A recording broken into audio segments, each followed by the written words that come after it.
I want to tell you about the most important person in Florida history that you have never heard of. His name is Robert Butler, Colonel Robert Butler.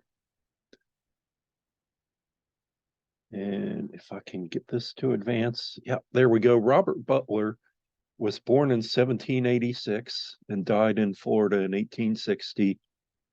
He was Florida's first Surveyor General, and I'll explain what that is in a minute. Anyway, Robert Butler, he his father was a personal friend of Andrew Jackson, settled in Tennessee near the Hermitage, I think. And Robert Butler's father, Thomas Butler, he was a Revolutionary War hero, but he was dying and he asked Andrew Jackson to take care of his children because I think their mother had died. And so when Thomas Butler was dying, he didn't have any way to support the children or have any parent for the children. So Andrew Jackson took them on as wards. Andrew Jackson actually adopted several children, at least a dozen. Robert Butler married Andrew Jackson's niece, Rachel Donaldson Hayes. So forever closely tied to Andrew Jackson himself. So as a young man, he went to West Point, and then he followed Andrew Jackson into the Creek War, and then the War of 1812 at the Battle of New Orleans. He was present for that. Andrew Jackson was in charge of the Southern Military District.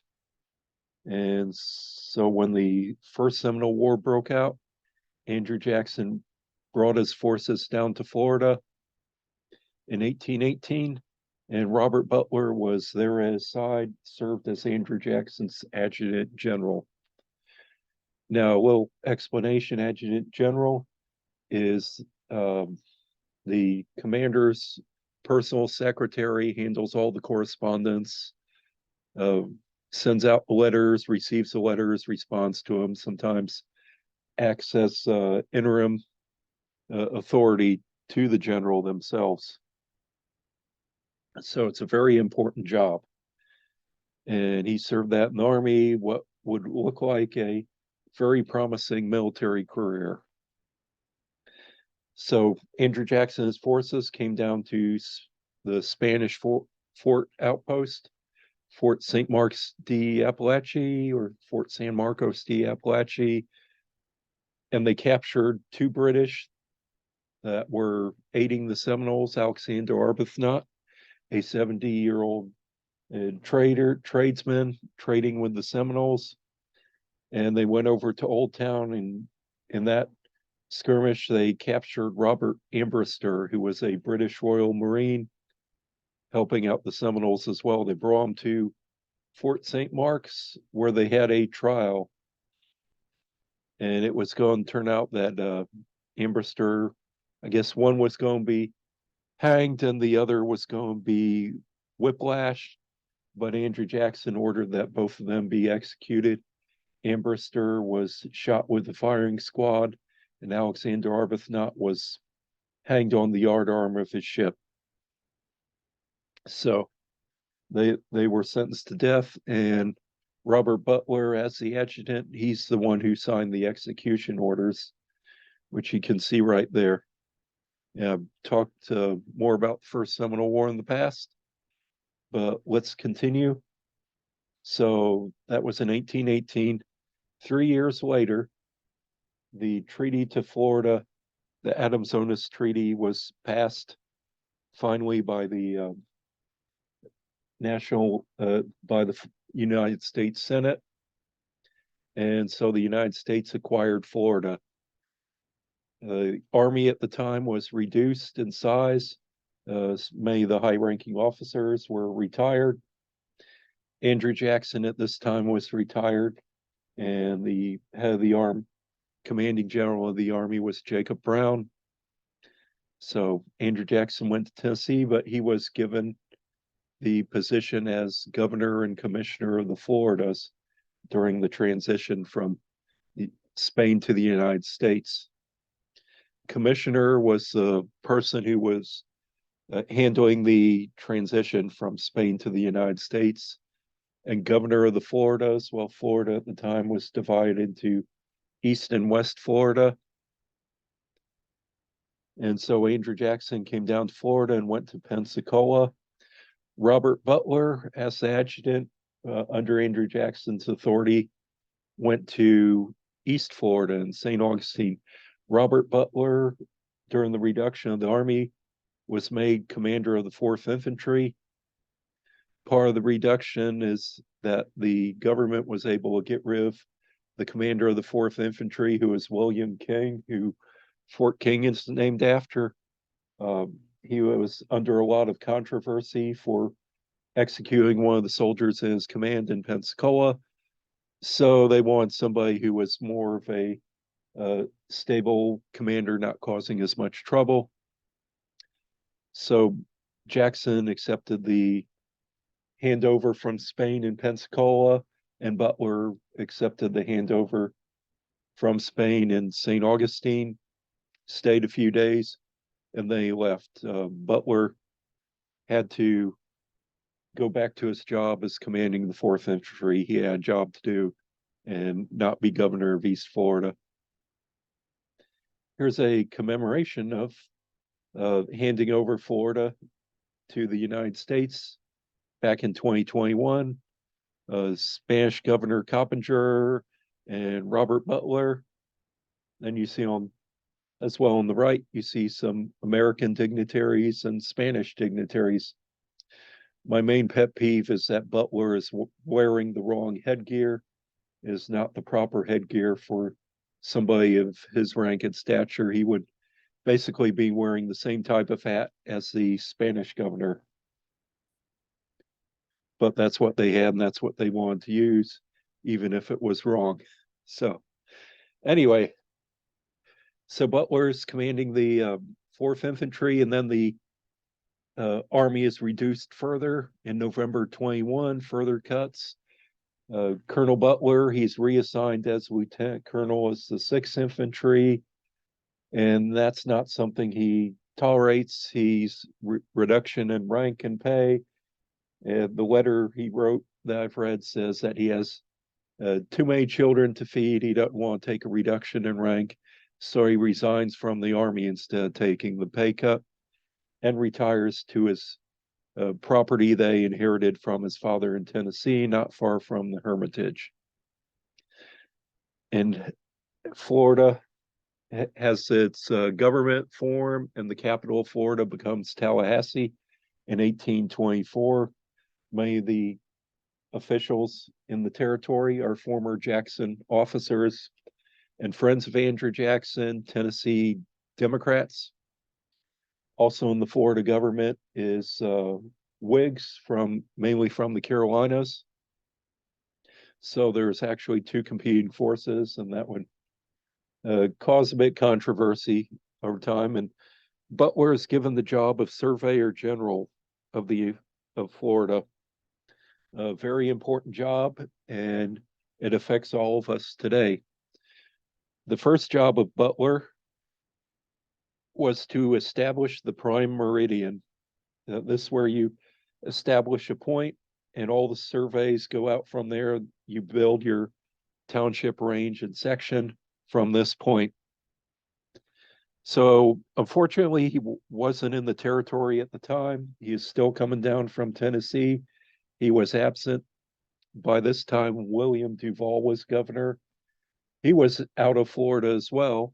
So the interim governor was George Walton, and in there as in the place of Duval. And they couldn't wait till Butler got there. So not sure exactly why they picked the particular spot that they did. It's about 200 yards from the state capitol. Walton apparently just walked out there and drove a cedar stake from the ground and said, "This is where we're starting all the surveys." And the time was pressing for that because the United States, they wanted to sell land in Florida. They wanted to confirm property boundaries, and they couldn't do that without a point established. And from that all the surveys in Florida have grown out of that. It affects every one of us today. All the property lines are connected from the certain point. So this is the ground zero for all the surveys and property in Leon County, about 200 yards south of the state capitol in Tallahassee. It's at Cascades Park, and it's behind the amphitheater. So if you go to Cascades Park in Tallahassee, walk around, and you'll see the amphitheater, go behind that, and you'll see the a little metal marker on the ground here and a granite layout of Florida and the counties behind that. That's right behind the steps where there's a hotel. It's a worth landmark that's worth visiting, but they have a lot of concerts there. So I went early Sunday morning when there's not too many people. So that's a particular landmark. And Robert Butler, his plantation was at Lake Jackson. So if you go north of town a few miles, you'll get to Lake Jackson. And there's some Indian mounds there, very significant ceremonial mounds called Okahiki Mounds, but they're called the Lake Jackson Mounds State Park. And Butler had 900 acres around that area. Lake Jackson is named because of Butler. You can see it on the early Florida maps from 1825. You can see Lake Jackson there. It's unusual that every few years the sinkhole becomes open in the lake and the water drains out. I visited there when it happened a couple years ago. Very interesting, but you can visit Lake Jackson Mounds today, the state park, and see the Indian mounds. What a lot of people don't know about, or even they know the trail, they don't know who it's named after. There's the Butler Mill Trail. So, in the parking lot, the state park, and the trees off to the right, you'll see a trail that starts. Part of it is closed off because of hurricane damage. A bridge fell out. There's damage to the trail in two different hurricanes in 2016 and 2018. So you walk down the trail and it'll split off to the right and left. If you take left over the bridge and go up the hill, it used to go around the earthworks, but the loop is closed on a crossing on the stream on the far end. But if you start down the trail and take the path to the right, it will go to Butler's Mill, or the remains of Butler's Mill. It's not noticeable too much if you don't know what you're looking at. You'll see a kind of a fenced off area and a creek running down. When I first saw this in 2014, the picture on the left, I was looking at that and I said, those are hand-hewed, hand-worked timbers, and they're stuck in the side of the hill. So it's not just something that happened or grew in there or fell in there. It's actually buried in the hill. So it's been there a long time. Well, it turned out it's been there about 200 years. That's the remains of Butler's Mill. There's an archaeological excavation or survey about 4 or 5 years ago, and they looked at this area. They also found out that, further up, just up the creek from this spot, there's a remains of what was the mill pond. It looks like a V. The pond's not there anymore, just the creek that comes through here. Unfortunately, it's really susceptible to erosion. Heavy rains kind of wash down some of the trees into the creek. You can see at the right is the picture there. That's how it looked when I visited there about a week ago. Covered up with leaves. What it is after going through this area, the first picture, we've had two major hurricanes in this area. A lot of storms, things get washed down. It's winter, the leaves fall off the trees. A lot of debris just washes down and covers up in there, and time covering up the remains of the mill. And they did find a millstone in the excavation. So Robert Butler, he was Surveyor General in Florida for 23 years until 1848. So quite a significant time. The importance is that all the surveys in Florida. He would approve them and confirm them. And he's buried where some of this plantation used to be. This is not far from the Lake Jackson Mounds, but it's a separate area. If you're going down Crowder Road, go around a curve on the right will be Butler Woods, some duplexes off to the right, and this kind of little parking area to the right. If anybody wants me to come with me and show them where it's at, kind of interesting. When I visited here last week, it looks like I've been the only person that's been there in a couple years because the path was really overgrown. But this is Robert Butler's tombstone. It's about waist high, very significant block of granite. It says Robert Butler, and it looks like a Mason symbol. Grandmaster 1832, that's the Mason compass there that you'll see on the different lodges.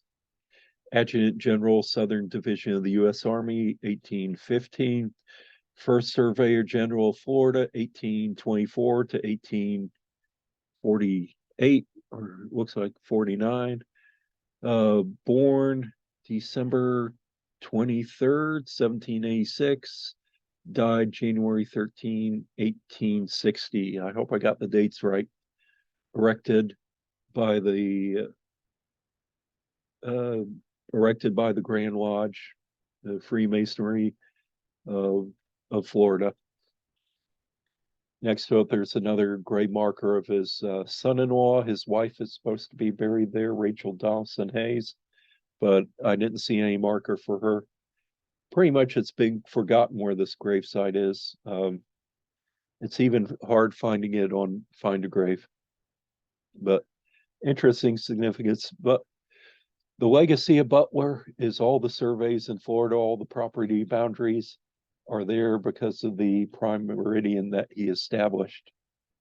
So hope you enjoyed that talk, and check back another time.